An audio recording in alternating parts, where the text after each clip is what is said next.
Nearly 90 lakhs Indians are working in the Gulf. Around 50% of them are unskilled and another 30% are semi-skilled.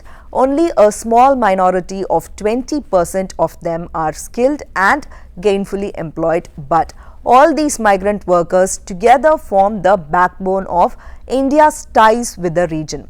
Their contribution of nearly 40% of the total foreign exchange remittances to India is critical to its economy. Their labor is vital for the GCC economy. Their link to the home country remains intact, unlike the Indian immigrants to the West. Tens of thousands of these migrant workers have lost their jobs across the Gulf as a result of the economic halt caused by the coronavirus pandemic. Thousands are without documentation. Dubai, Abu Dhabi and Doha being the important transits for international travel, thousands of Indian travelers are also stuck in these regions. Those worst hit are the low-income laborers who came to the region looking for work to support their families back at home financially. For decades, migrant workers have played a key role in building the economies of Gulf Arab states, providing the manpower for the key construction, hospitality, retail and travel sectors.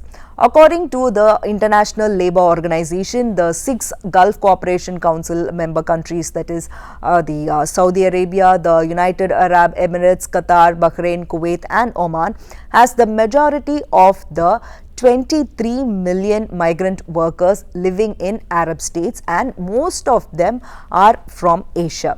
Having lost their jobs now, many of those migrant workers want to return home, but commercial flights have all but stopped. In response to pressure from the Gulf states, India and Pakistan organized special flights to bring back the citizens from the region. However, that is proving to be a huge challenge. According to estimates, nearly 9 million Indians work in Gulf countries in areas such as construction, sanitation, transportation, hospitality and others. And in UAE alone, more than 2 lakhs Indian nationals have registered to be brought back to India. Last week, the Indian government executed one of the largest evacuation processes in the history using the Air India flights and 2 naval warships. The Air India and its subsidiary Air India Express operated 64 flights in 7 days for the massive effort named Vande Bharat mission to bring back 14,800 stranded Indians from 12 countries. Indians stranded in UAE, the UK, US, Qatar, Saudi Arabia, Singapore, Malaysia, Philippines, Bangladesh, Bahrain, Kuwait and Oman were brought back through this mission. And out of the 64 flights, 15 were from Kerala, 11 were from Delhi and Tamil Nadu, 7 each from Maharashtra and Telangana, and remaining flights were from 5 other states. But through this mission, only 2,000 Indians were flown back to India from the Gulf. The Indian government says it will operate more flights in the coming weeks, but it is prioritizing people with short-term visas, those with medical emergencies, pregnant women and the elderly. And due to the limited number of seats, even those who met the criteria are finding it difficult to get on the flights. Indians who wanted to return were expected to pay for their tickets, and the prices varied based on the port of departure. To avail the tickets from Gulf countries to India, one has to pay anything between 12,000 rupees to 30,000 rupees. Some Indians are struggling to find the money to pay for both their flights and their 14-day quarantine at a facility in India. Most migrant workers were laid off and they are not getting salary for the past 3 to 4 months. We should note that during India's evacuation efforts in the 1990 Kuwait crisis, more than 1 lakh Indians were airlifted free of charges by the VP Singh government. The Indian government should allow other airlines to operate flights, as they are also willing to operate at a cheaper rate. Pakistan has flown home close to 9,000 citizens from the United Arab Emirates since the start of April. According to the Pakistani embassy, more than 60,000 Pakistani nationals have registered for evacuation. Many Pakistani nationals, like the Indians, want the government to operate more flights because they are finding it difficult to survive without a job. Charities say that they have been approached by thousands of South Asian workers for help, and they are providing them food with the help of local authorities. An Oman-based social worker says he receives between 100 to 200 distress calls daily from the workers who have been out of jobs for months who want to go back to India. Most of them have no money and they live in the mercy of others. Even before the virus, jobs were hit by the oil crisis and layoffs started already, and thousands of people had already lost their jobs. At the same time, Gulf countries have been battling to prevent the coronavirus from spreading in the overcrowded camps, which houses mainly low-income migrant workers. Most rooms in the camps are shared by 6 to 12 people, and following hygiene guidelines and adhering to social distancing measures is quite impossible. Local authorities have locked down these camps and stepped up testing for infections. Some have also taken steps to reduce overcrowding. Despite such efforts, the number of COVID-19 infections has continued to rise. The UAE government acknowledges that the crisis has had a significant impact on low-income migrant workers, but insists that it is helping them. The UAE and Saudi governments have also relaxed restrictions on commercial activities in recent weeks and announced stimulus measures to boost their economies. But with the pandemic not yet under control, businesses are going to find it difficult to resume normal operations anytime soon.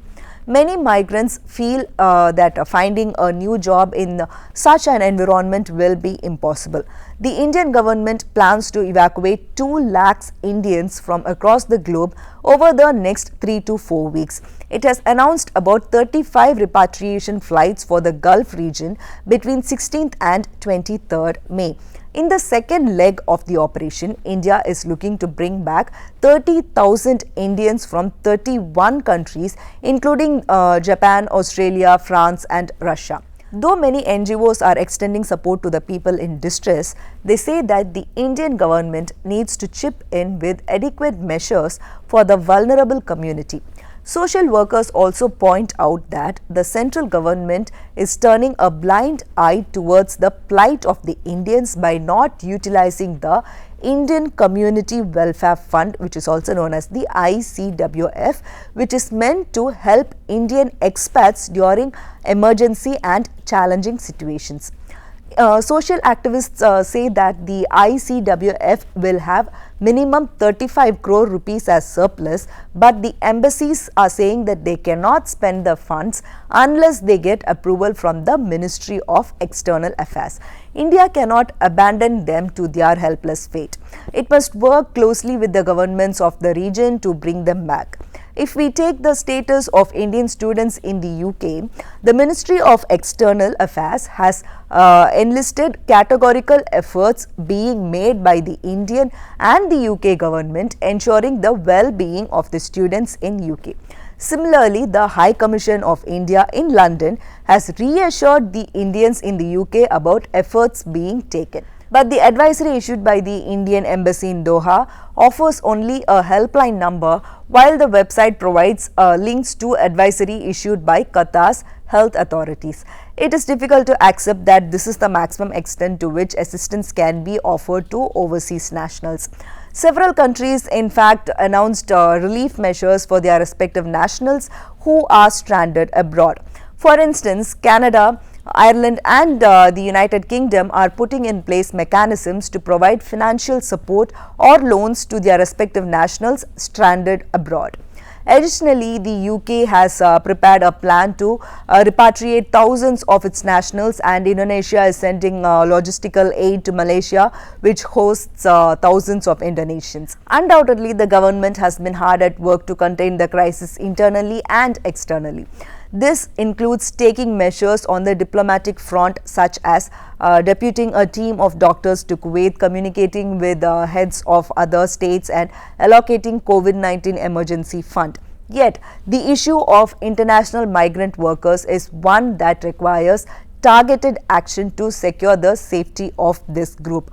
While there has been a loud appreciation for the Indian government for conducting evacuation operations from China, Iran, Israel and Italy, and there have been demands for rescuing students and pilgrims, Indian migrant workers stranded in Gulf in deeply abusive conditions seem to be missing from this conversation.